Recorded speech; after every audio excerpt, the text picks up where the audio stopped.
le fo tu tu me le swa la ve ia ilalo mai la tu sala so il titolo fa lo toma pe so o nga spots ia ma pio pots e ta u mai le fe al o sa nga le mu moni ngai tu tonu ia te oi ali o ngai tu tonu I lo fina nga lo mal fa utanga nai te fer wa I mai pe fai mai e so tulu pe so tuli le fai ngo o pio pots ma fe au e tu ina tu le malo le tato tu no e ia le ava no e tu puer fa la aisa o le fina ngalo anga I tu toni te o e te saunga le muai o lo attitude po o lo tali atu o le winga e fa ali le saunga le mu ma la tali atu I le saunga le mu o ina te saunga le mu ai ia e alo tali tonu ngai ele o ia ma ua se mali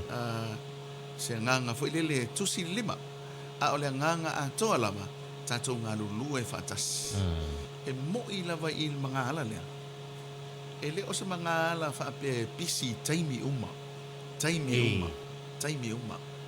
e se mga ala tae au e ma taime tu ua e taime ti au a ele o taimi uma au teiloa ele isi foi se mga ala pito sili o na sao ai ta vale e pe yo I le vaenga lea ia saunga le muna I lunga o le awala pe o na tau mawhai e mole atu nei vaenga o le tae au e te saunga le mua I lo fa utauta e le sala na upu mai aso o leva matua ama e te saunga le mu I lo lava fa utauta ai te afia ina wa e le fa utauta o se tau mawhainga e tau fa apulpula atu I atu langa e peo nei ai fa lave ma le saunga le mu I lunga o le awala alo saunoa ia talinga I fia falonga foi le tulanga ua saunoa ia le usa le malu ni tae au mau te loa o se toe a batu lava leo se fautuanga mo le malu lo tele le tunu ia mai se pe ele na paule le fala lava tele na wale tele fala lava ia ai o lo tatu tomo faila vani ia tausili tulanga mawailo saunga le mu ia mai se ia o lo walu le awala ia awane ia se me fatu ulu lo mafau po se me o laite langona ina lo le fia ai tele ana matu tele no foi le tana le style ai se me ti nga ia to pete mai ele ngana ia vel tavali pe te uti nga lo lu tu lo po la te fa lo ina tele malosi no for fale pe va ai se fo mai ai vai le tanga to le se ne tavali na te fa fo ina le tavali ia itala no lava o winga ese le tulanga ma fai ona mawai le saunga le mu e tanga ese lava ia pete iane ia ole nganga na mal fa mo o le ona mawul se no ngal mal e mulia ese tau ia ona pe o vai nga ia ai ele mfai ona tatu wo o le tau ia pe ale tau si mo le tulanga o le saunga le mu fe malanga yo le tu al na foi tau e mawane le tau wa mai mauli soi fo le tangata wa mo tu sia fa fo se le maftanga mai le talia ngofia ne o tatu wainga pe voi la le uso ia le mal tasi le tula ma nei minute na la mafuta I mositamasia malona le iloa o le tangata tonu le wa afia le wa maulo na soi fo ia sa le lava o se tangata fo ile le ia e tate te fo imo ta langona le fa nonoa no le sa tala noa sa mafuta fa tasi pe tasi le aso a wa masani o mafuta ia pe te ia ia ele tala noa la vale sisi ma se me tu lai mai ai paule tulanga o le afianga la wa afiai o le mafutanga malona to lua masiana fanau po na yonalo ma ona ainga ia ma ila to ona tau ainga ma ila to e masani ai mai ngala na le pe tau e mo ia tatu tala no sanga le mu ai faisi ma maho le tatu tilo le me alu ia ile le sanga le mu le tatu tala no ai o yo lea ia ona vai ngana o le wa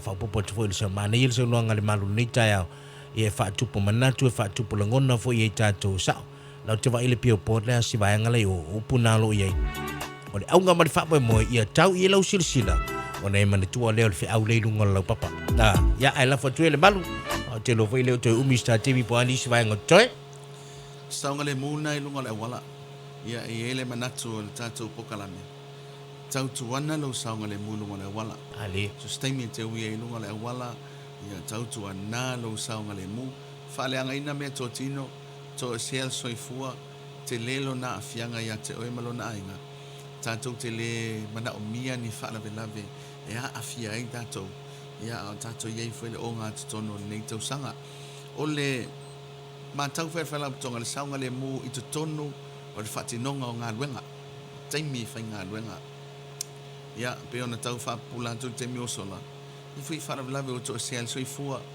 ia o na o le whatinonga o ngā luenga e la whautuanga tā ua fo ie tau tu nā tātou whala putonga ia i le whatinonga o ngā luenga e mai se lava le whatinonga o ngā luenga ma mafa e a awhia i le whao ngā ina o masini ia e a awhia i le whao ngā ina o mea ma mafa me whai ngā luenga ma mafa ia o le whautuanga ia le whala tonga e whapea aua e te whatinoa se ngā luenga e le i whaatonu ina i o e whai e i toi ngā mawhawhau whai le leo o umana whai ngā luenga wai oso uma matai uma e ven whapea le plan whai le au whai ngā luenga ka ko job le mo le asol nei ko pingi le no winga o le taimi e whaasasanga i ngā luenga le le asol nei paua le o le mea te tau na focus e tātou a ila i si taimi whai ta whapea ma ngai a fwoi le kaimi le kau kia koe pingi mai le si mele mangule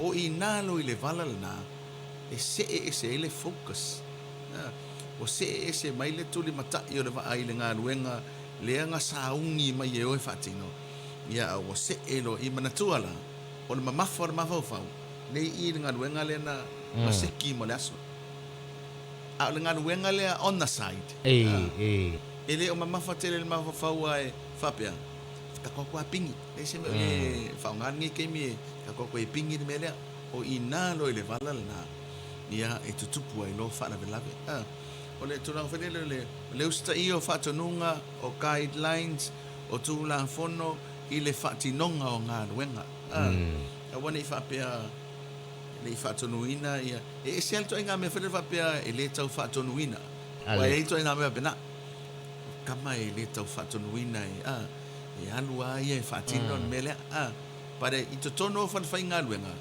o le whatonunga ma le whatananga o le mea pito siri na untaua especially pea whapea o ngā ruenga high risk e te lele avanoa e awhia i se whalavelave knowinga ia se tautuana o si tai i whatonunga o alafua e lima taitaina i le whatinonga o ngā ruenga whatitainga lau tala lea a whapea o le whanwhai ngā ruenga is a construction site wei lea e mana o mia le whai o safety boots Ois. Whai malo pulo malo foi lea whai lo safety lono winga o tūla funga ngā mata i ala o le saunga le mua e lima taitai nai e le mawhai o ngā ela ala ako mangiau se eva koskoso now e le mawhau o tātou tū lou lama le whafonga mai se e le se meu iei ngaro laku au mai mea ngale mai ngale ka kia mai pole ngaro laku o inalo e tutupu ai whanawalawe ma awhia se ngaro laku la a koe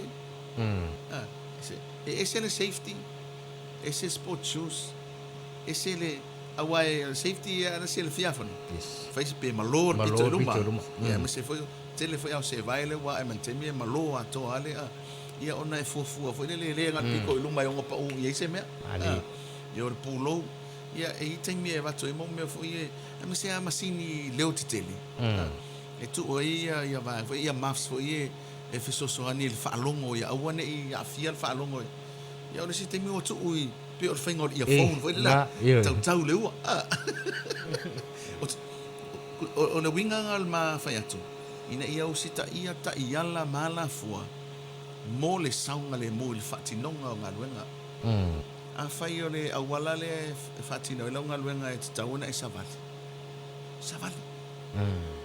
a whapele te tauana alu e se ta avale po o se masini aua ne i alu ai an whautuanga wha ina al saunga le mo i to tonu o whanwhai ngā luenga o le tāua malmana ia whain tātou saing fo i e tutu i lea mea ma lea mea pe ailoa i se risk tu atu le point lea tau tua nā lo saunga le mui tua tui, tau na whai o se vai, i tu i, safety, whai lo pūlou ina ia ma whai o na, be aware i le hazards ma mea whapena, so na winga le tala, o vaenga tāua ia, e lima taita inai, mā la fua whaatatitia, e una i ele saunga le mu, lono winga, o le taimi e te whai ngā luenga ai, e le o whaiangi au safety, i le sio manga e te tau o na whai ele safety. O ngā whia lo leo o i whanawlafi. Sa ili atu. E le eise safety na whaia. Sa ili atu. E le eise pūlou na whaia. Ia o vaenga o mana le tau ma whaia tau whaapulpula atu. I le whaatinonga o le mele nei o le saunga le mu. I tu tonu o le whaatinonga o ngā ruenga. O le autua o le whanautonga. O le manatu o le whanautonga. Pei ana o whai atu te lotei. E te usu fia mai lau a inga. E te whainga luenga e te toi fo'i fia i lau a inga i la fia. O angi whawhita auri umai lau a inga. Tu ui o ai usu fia mai tai au. O angi whawhita auri te tono o whainga luenga. Tu umai tu o lau kesina. Ai alu fia e toi whailoa i male a inga. E pei tei whapena le anganga le tau mamoli atu tātou pokalame. Ia ona o le tātou taimi. Ai te le lava le whi au e tau mawhai e moli atu. E le whaatu saina le toe maua o nisi mea. Ngai lo le toe maua o soifua. E le whaatu saina. Soifua ma le ola e le mawhai o na toe maua. Pe a o i ngā fia i whalawlawe e whaafo se ia i le toe se al soifua ma le ola. Ia o nā fia lo leo tātou i whaanonoanga mawhatianga. Ia manatua o tau whaewi ulta po karame nei vaenga le aso. Ia manatua e toe mau whaisi whapoponga le vai aso fau. Ina ia mawhai ona whaapulupula atu. Nisi o vaenga e pe ona tau mawhai le whaarautonga e una i ele saunga le mu. Ai whapea se tala le whaarautonga o le tauwi. Se o lau ta oto. O iai le tauwi. Mai e le mawhai ai se isi ona tau fia se tauwi. Pe a o ina tupu mai se whaarulawe e te anga waa i sea tauwi ma sea vaenga o le tūlafono. E le ia sisi ma whai ona tau fia ai sea. O la ua ta oto le tūlafono i o ta otonga le lei. A o le saunga le mu, o le mea pito sili na o na mana o mia e tātou le taimi le nei. Ia, tātou wanga tu fo il whaamanatu ina o le tūto tas, e le o toe mamau. Ia o le whautuanga lava ia. Saunga le mu le ilunga o le awala pe on tātou tala noe la matanga. Ia, mai se fo i o saunga le mu te tono o whanwhainga luenga. Saunga le mu i tua i le ainga. Wangi ve singa o el tamamaltina. Tua i le ainga. Se soala o pule. Ina ia mawhai o na maua le saunga le mu. Ato atoa le leil mawhauwhau. Whaatino i ngā ruenga e peo na tō fia i tātou. O se sosa ni atu nal whanautonga. Whamanulu atu fo i le malu tātou tunu. Se whaafonga mai se upo le tau tamari. Tau mawhainga lava. E mo moli atu se fe au tāua le mamalu le tātou tunu. Ina ia saunga le mu. I so se mea tātou te iai. Anga le leile atu al ni aso. Fono ma le tute a mesel tātou ana leo. Ia, anga le leile li i tute ma whaiva. Kamniele tua i tāpo inga neo tātou mātutua. A me se foi o sunga i whawhengainga so se whatawhai taulanga. Lo lātou nofu te talo. Tātou mālo. Ia loto ili file mu o le atua i so se teimi. Tautua nalo saunga le mu. Lunga o le awala. Tutono o whanwhainga luenga. Tua i le ainga malona siusi o manga. Ia i le anga le leo le atua i le neiva ainga o le aso. Ia o se tala lea ma le nganga whaalano. Mahalo, saunoa, ia.